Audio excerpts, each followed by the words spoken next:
Identify fire extinguishers in you and around you. መንፈሳዊ እሳትን ጠብቆ ለማቆየት የሚረዱ 5 መንገዶች። አንድ አማኝ በውስጡ ያለውን የመንፈስ ቅዱስ እሳት ጠብቆ ለማቆየት ማድረግ ያለበት የመጀመሪያውና ዋናው ነገር እሳትን የሚያጠፉ ነገሮችን ለይቶ ማወቅና እነርሱን ለማስወገድ ቁርጥ ውሳኔ ማድረግ ነው። ምናልባት እሳቱን የሚያነድድ ዘይት እንዴት እንደሚመረት እንኳን ባያቅ ቢያንስ በጸጋ የተቀበለውን ያን ጥቂት እሳት የሚያጠፋበትን ነገሮች ለይቶ ማወቅ ይኖርበታል። እነዚህ ቀጥሎ የምነግራችሁ እሳትን የሚያጠፉ ነገሮች በሁለት ይከፈላሉ። የመጀመሪያው በውስጥ ያሉ ነገሮች ናቸው። things within፣ በውስጥ ያሉ ጉዳዮች። ሰይጣን በውስጥህ ያለ ነገር ካላገኘ በውጪ ባለ ነገር ሊጠቀም ይሞክራል። ስለዚህ በውስጥ ያሉትን እንቅፋቶች መመርመር አለብን። ለምሳሌ በውስጥ ካሉ ስሜቶች መካከል አንደኛው ይቅር ያለ ማለት ስሜት ነው። ይህ በውስጥ ያለውን እሳት የማጥፋት ትልቅ አቅም አለ። ሌላኛው ደግሞ አመፀኝነት ነው። የእግዚአብሔርን ቃል እንድትተላለፍ የሚያደርግህ ማንኛውም በውስጥ ያለ የአመፅ ዝንባሌ እሳቱን ያጠፋዋል። ሌላኛው ደግሞ የሚያረክሱ ልማዶች ናቸው። ውስጣዊ ማንነትን የሚያረክሱ ነገሮች ለይታ አውጣና በእግዚአብሔር መሠዊያ ላይ አስቀምጣቸው። ሰውነታችሁን መስዋዕት አድርጋችሁ አቅርቡ ይላል ቃሉ። እሳቱን የሚያጠፋ የሥጋ ብልቶችህን ለእግዚአብሔር መስዋዕት አድርገህ አቅርበው። ሁለተኛው ደግሞ በዙሪያችን ያሉ ነገሮች ናቸው። things without፣ አካባቢያችን ያሉ ከኛ ውጪ ያሉ ነገሮች። ውስጣዊ ምሽግህን ማፍረስ ካልቻለ ጠላት በውጫዊ ሁኔታዎች ሊመጣብህ ይችላል። እነዚህም ቤተሰባዊ ችግሮች፣ የሥራ ጫናዎች ወይም ፈታኝ የሆኑ የሰዎች ግፊቶች ሊሆኑ ይችላሉ። አላስፈላጊ ግንኙነቶች ለምሳሌ አንደኛው ነው። ወደ ኃጢአት የሚገፋፋህን ሰዎች ሊያሸንፉ የሚሞክሩ ወንዶችም ሆነ ሴቶች ቁርጥ ባለ ውሳኔ ራቃቸው። ለምን ደወለልኝ? ለምንስ ላነጋግረው ፈለግኩ ብለህ ራስህን ጠይቅ። እምነትን የሚያበላሹ ንግግሮች ደግሞ ሌሎቹ ናቸው። እምነትን የሚገሉ ወሬዎችን፣ ግንኙነቶችን አቋርጥ። ሌላኛው ደግሞ የሚያደርቁ ቦታዎችና ጨዋታዎች ናቸው። ከሄድክባቸው በኋላ መንፈሳዊ ጥንካሬህን የሚቀንሱ ቦታዎችን አትቅረብ። ካደረካቸው በኋላ በውስጥህ ድርቀት የሚሰሙ ቅድስናህን እንደዘረፉ የሚሰሙ ወይም ክፉ ቃላት ከአፍ እንዲወጡ የሚያደርጉህን ጨዋታዎችም ሆነ ንግግሮች፣ ቁም ነገር የሚመስሉ ማንኛውንም ነገሮች በሙሉ ማቆም አለብህ። እሳቱን የሚያጠፋብህን ውስጣዊም ሆነ ውጫዊ ምክንያቶች ለይታ አውጣና በቆራጥነት አስወግዳቸው። ጌታ ሆይ ከእነዚህ ልማዶች አንጻኝ፣ እሳትህንም በውስጤ አንድድ ብለህ ልትጸልይ ይገባል። ምናልባት ራስህን እግዚአብሔርን በማያከብር ንግግር ውስጥ አግኝተው ሊሆን ይችላል። ያ የምታወራው ሰው፣ ያ የምታገኘው ግለሰብ ወይም ያ ውጫዊ ድርጊት ከእርሱ ጋር ጊዜ ካሳለፍክ በኋላ መንፈሳዊ ድርቀት የሚሰማ ከሆነ፣ ቅዱስ ስብዕናህን እንደጠፋህ የሚሰማህ ከሆነ እባክህ ከዚያ ግለሰብ ተለይ፣ ከዚያ ሁኔታ ውጣ። እሳትን የሚያጠፋብህን ነገሮች ለይተህ ካላወቅህ እሳትህ በውስጥህ ነዶ እንዲቀጥል ማድረግ አትችልም። እሳትህ የሚገድሉብህን ነገሮች ለማወቅ ለራስህ ታማኝና እውነተኛው። እኔ የራሴን አውቃለሁ፣ አንተ ግን ያንተን የምታውቀው ራስህ። አካባቢህን፣ የምትገናኛቸውን ሰዎች፣ የተጋለጥክባቸውን ስርዓቶች፣ የሥራ ቦታህንና ከእይታህ በስተጀርባ የሚመላለሱ ሐሳቦችን የምታውቀው አንተው ራስህ። ስለዚህ ጊዜ ወስደህ በውስጥህና በውጭ ያሉትን እሳት አጥፊዎች ዘርዝረህ ጻፋቸው፣ ከዚያም አስወግዳቸው። ይህን ካደረግህ በአንድ ሳምንት፣ በ2 ሳምንት ወይም በ1 ወር ውስጥ የሚሆነውን ታያለህ። እሳትህ ይረጋጋል። ከእግዚአብሔር ጋር ያለህ ግንኙነት የጸና ይሆናል። በመንፈስ ቅዱስ ያለ መንፈሳዊ ስልጣን እጅግ ኃይለኛ ይሆናል። ትኩረትህን ቅድሚያ የሚሰጣቸውን ነገሮች በክርስቶስ ላይ ማድረግ ልትችል ይገባል። መንፈሳዊ እሳትን ለማንደድ ሁለተኛው መንገድ ፍላጎትህና ቅድሚያ የምትሰጠው ነገር በክርስቶስ ላይ እንዲሆን ማድረግ ነው። ይህም ማለት ከእግዚአብሔር ዙፋን የሚወጣው ሰማያዊ መብረቅና መለኮታዊ ኃይል በውስጣዊ ስሜት ውስጥ እንዲሰርጽ መፍቀድ ነው። መጽሐፍ ቅዱስ እንደሚለው ከዙፋኑ መብረቅ ነጎድጓድና ድምፅ ይወጣሉ ይላል። ክርስቶስ ባለበት በላይ ያለውን ነገር መፈለግ ማለት የጽዮንን ሰማያዊ ኃይል ሞገድ፣ የመንፈስ ቅዱስን መለኮታዊ ኃይል፣ መብረቁን፣ ነጎድጓዱንና የጌታን የፊት ኃይል መፈለግ ማለት ነው። ሦስተኛው ነጥብ ቅዱሳት መጽሐፍትን ማጥናትና በመንፈስ መሞላት ነው። መንፈሳዊ እሳትን ለመጠበቅ ሦስተኛው መንገድ ቅዱሳት መጽሐፍትን ማጥናትና በመንፈስ የተሞሉ መልእክቶችን ማዳመጥ ነው። በእግዚአብሔር ፈቃድ ዕውቀትና በመንፈስ ቅዱስ ሁል ጊዜ መሞላት ይኖርብሃል።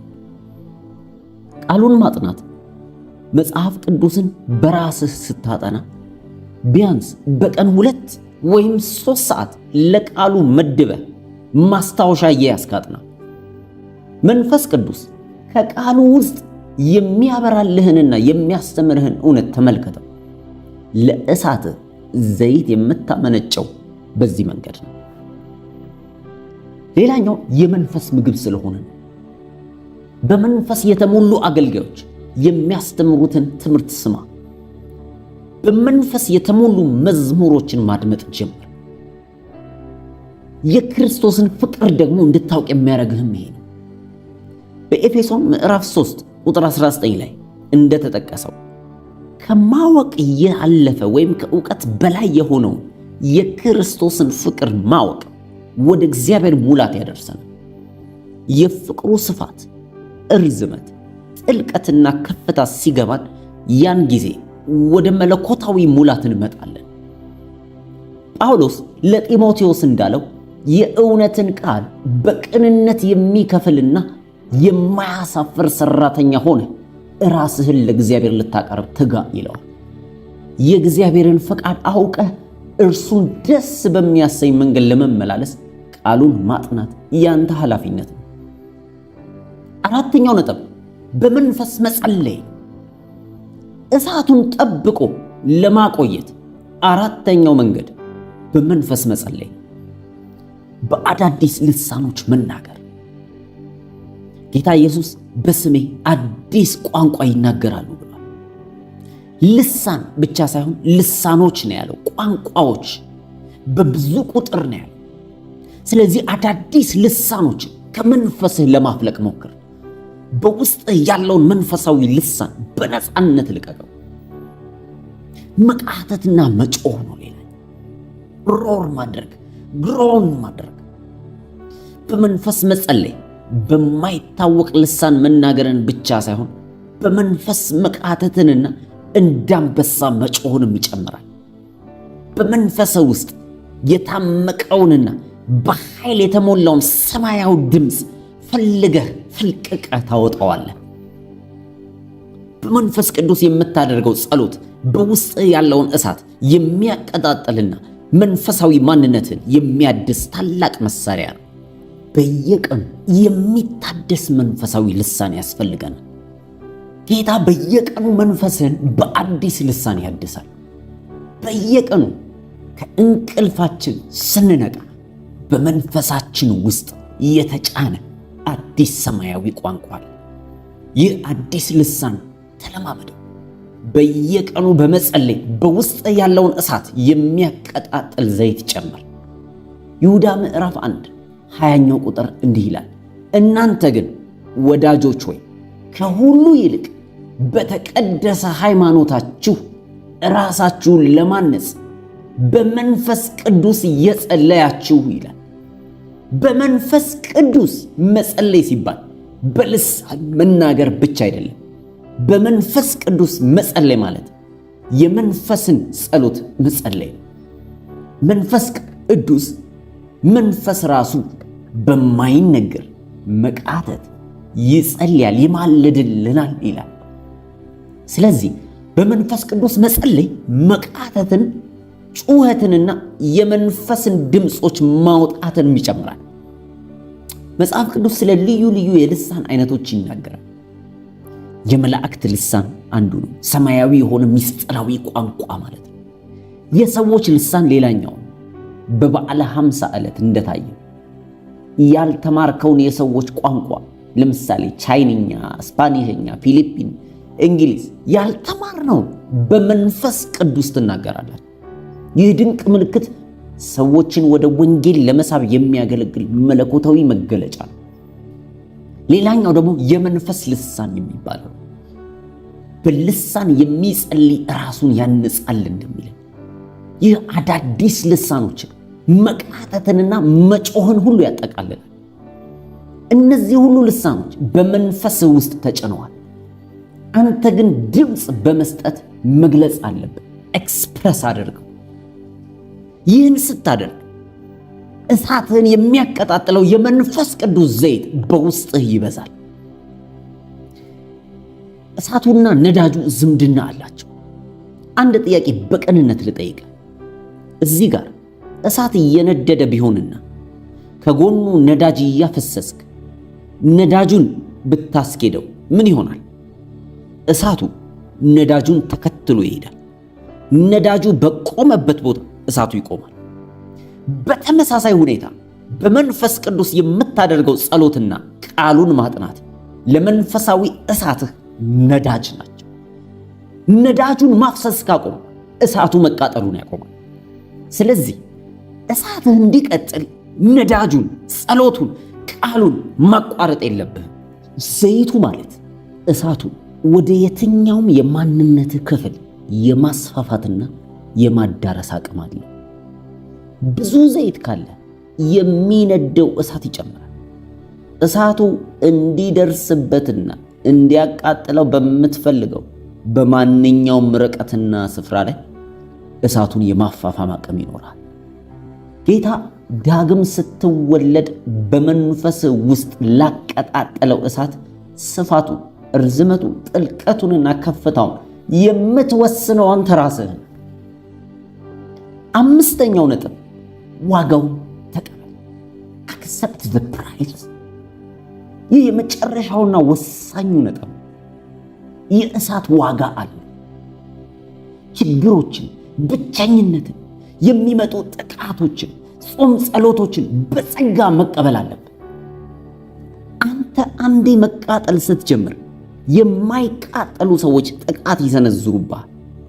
ምክንያቱም የሚነድ እሳት ስትሆን በእግዚአብሔር በውስጥህ ማደር ስለሚጀምር እግዚአብሔር ባንተ ውስጥ ሲኖር ደግሞ የዚህ ዓለም ገዢ የሆነው ሰይጣን ስጋት ይገባዋል። የእግዚአብሔር መኖሪያ የእሳቱ ማስተላለፊያ ስትሆን ለጨለማው ዓለም ትልቅ ስጋት ትሆናለህ። እግዚአብሔር በእስራኤላውያን ሰፈር በነበረው የእሳት አምድ ውስጥ አድሮ የግብፅን ሰራዊት እንዳሽመደመደ ሁሉ አንተም በእሳት ስትሞላ ሰይጣን ራዳሩን ወደ አንተ ያዞራል። ከእግዚአብሔር መንግሥት የሆነ ነገር ወደ ግዛታችሁ ይገባል። እንዴት እናጥፋው ማለት ይጀምራል። ስለዚህ ይከሱሃል፣ ይጠይቁሃል፣ ማጥቃት ይጀምራሉ። አንተ ሊያበሳጩ፣ ሊያሰናክሉ ይሞክራሉ። በዚህ ጊዜ መንፈሳዊ ካልሆንክ የሰይጣንን ውሸት በመስማት ዘይትህን ማፍሰስና እሳትህን ማጣት ትጀምራለህ። በዓላማ መጽናት አለብህ። አንዴ የሚነድ እሳት ከሆንክ በኋላ ትኩረትህ እንዳይከፋፈል ሰዎች የሚሉትን አትስማ። በተለይ ከሁለት ወገኖች የሚመጣብህን ትችት ተቋቋም። የመጀመሪያው ከተፈጥሯዊ ሰዎች ነው። ናቹራል መንስ ዳግም ያልተወለዱና መንፈሳዊ እውነት የማይገባቸው ሰዎች ናቸው። ሁለተኛዎቹ ግን ስጋውያን ሰዎች ናቸው። ካርናል ሜን በቤተ ክርስቲያን ውስጥ ያሉ ሊሆኑ ይችላሉ። ዳግም የተወለዱ ነገር ግን በመንፈስ የማይመሩ ስጋዊ ሰዎች ናቸው። እነዚህ ሰዎች ሊያጠቁህ ይችላሉ። ስጋውያን የሆኑ ፓስተሮችና የቤተ ክርስቲያን አባላት እንኳን ሊኖሩ እንደሚችሉ ተገንዘብ። ነገር ግን አንተ እሳትህን ይዘህ በጽናት ቀጥል። ከእሳቱ ጋር የሚያጋጥሙ ነገሮች አሉ። የእሳት ዋጋ ፈተና አለ። በተለያዩ የቤተ ክርስቲያን መዋቅሮች ውስጥ ያሉ ሊሆኑ ይችላሉ። ቃሉን በጭንቅላታቸው የያዙ ነገር ግን ስጋውያን የሆኑ ሰዎች አሉ። እነዚህ ሰዎች ሳያውቁት የጨለማው ዓለም ገዢ መሳሪያ ሊሆኑ ይችላሉ። የሚነድ እሳት ስትሆን የሚከተሉት ፈተናዎች ሊገጥሙ ይችላሉ። አንደኛው ብቸኝነትና ስቃይ ነው። እሳትህ እየጨመረ ሲሄድ በብቸኝነትና በስቃይ ውስጥ ልታለፍ ትችላለህ። ሁለተኛው አለመረዳት ነው። በዙሪያ ያሉ ሰዎች እንኳን ሳይቀሩ በአግባቡ ሳይረዱህና ሊነሱብህ እንኳን ይችላል። ሶስተኛው ጥልና ጥላቻ ነው። በሥራ ቦታ ያለምንም ምክንያት ሊጠሉህ ይችላል። ይህ የሚሆነው አንተ እግዚአብሔር ክብሩን የሚገልጥበትና ዓላማውን የሚፈጽምበት መሬት ስለሆንክ ነው። በአንተ እሳትነት ምክንያት ማህበረሰቦች ይድናሉ። የሰዎች ሕይወት ነፃ ይወጣል። ነገር ግን ይህ ሁሉ ትልቅ ዋጋ ያስከፍላል። ታዲያ ያንን ዋጋ ለመክፈል ፈቃደኛ ነህ? የሰውነታችን መለኮታዊ ዓላማ ይህንን እሳት ጠብቆ የመቀጠል ሚስጥር ነው። ሰውነታችን በክርስቶስ ደም የተገዛ የእግዚአብሔር ቤተ መቅደስ በመሆኑ ዋነኛ ዓላማውን ለፈጣሪ ክብርን ማምጣት። ይህ በውስጣችን የተቀጣጠለው መንፈሳዊ እሳት ነዶ እንዲቀጥል ደግሞ እነዚህ ወሳኝ ነገሮችን ማድረግ አለብን። እንዳትረሱ። 5ቱ የመጀመሪያው እሳት አጥፊዎችን ለይቶ ማስወገድ። ሁለተኛው ትኩረትንና ቅድሚያን የሚሰጡ ነገሮች በክርስቶስ ላይ ማድረግ። ሶስተኛው መጽሐፍ ቅዱስን ማጥናት ለእሳቱ ዘይት እንደማመንጨት ስለሆነ። አራተኛው በመንፈስና በአዳዲስ ልሳኖች መጸለይ ልማድ ማድረግ አለባችሁ። አምስተኛው የሚመጣውን መከራና ዋጋ በጸጋ መቀበል። እሳት እንዲቀጥል ነዳጅ መፍሰስ አለበት። ዋጋውን ለመክፈል የእግዚአብሔር የክብር መገለጫ ለመሆን ራስህን ስጥ። በሰውነታችን እግዚአብሔር አክብሩ ይላል መጽሐፍ ቅዱስ። ሰውነታችን የዝሙት ሳይሆን የጌታ መሆኑን ተረድተህ ድል ማድረግ መጀመር አለብን። በውስጥና በውጭ ያሉትን እሳት አጥፊዎች በቆራጥነት ማሸነፍ አለብን። ከሥጋ ሥራዎች መሸሽ፣ በአንደበታችን ከሚነገሩ የስንፍና ንግግር ማሸነፍ ማለት 85% በድል ለማጠናቀቅ ይረዳል። የእግዚአብሔር ቃልና በመንፈስ ቅዱስ የሚደረግ ጸሎት፣ በየቀኑ የሚታደስ አዲስ ልሳንና የቃሉ ዕውቀት እሳታችን ወደ ተለያዩ የማንነት ክፍሎች የማስፋፋት አቅም ይሰጣል። ምንም እንኳን ዓለምና ስጋውያን ሰዎች ቢቃወሙህም አንተ ግን የእግዚአብሔር መኖሪያና የክብሩ መገለጫ ትሆናለህ። እሳትህ በቆመበት ቦታ መንፈሳዊ ተጽዕኖ ይቆማል። ስለዚህ እሳትህ ሳይጠፋ ነዳጅ communities are being saved, lives are being set free. Hallelujah, hallelujah. So to become ይህ አጭር መልእክት በአፖስትል ጆን አንጾኬ የቀረበ ሲሆን የሱን መልእክትና እንዲሁም የተለያዩ ታላላቅ የእግዚአብሔር ሰዎችን ትምህርቶችና ስብከቶችን ለማግኘት ይህንን ቻናል ላይክ በማድረግና ሰብስክራይብ በማድረግ ቤተሰብ መሆኑን እንዳይረሱ። እርሶም ይጠቅመኛል፣ ብሰማው ደስ ይለኛል የምትሉትን አገልጋይ እኛ ወደ አማርኛ ተርጉመን ቀለል ባለ መንገድ ወደ እናንተ እንድናቀርብላችሁ ከአስተያየት መስጫው ላይ አስፍሩልን። በተረፈ ይህንን ቻናል ለሌሎች ሼር በማድረግ ልክ እንደናንተ እንዲጠቀሙ አድርጓቸው። መልካም ጊዜ። አማርኛ ቲዩቦች ነን።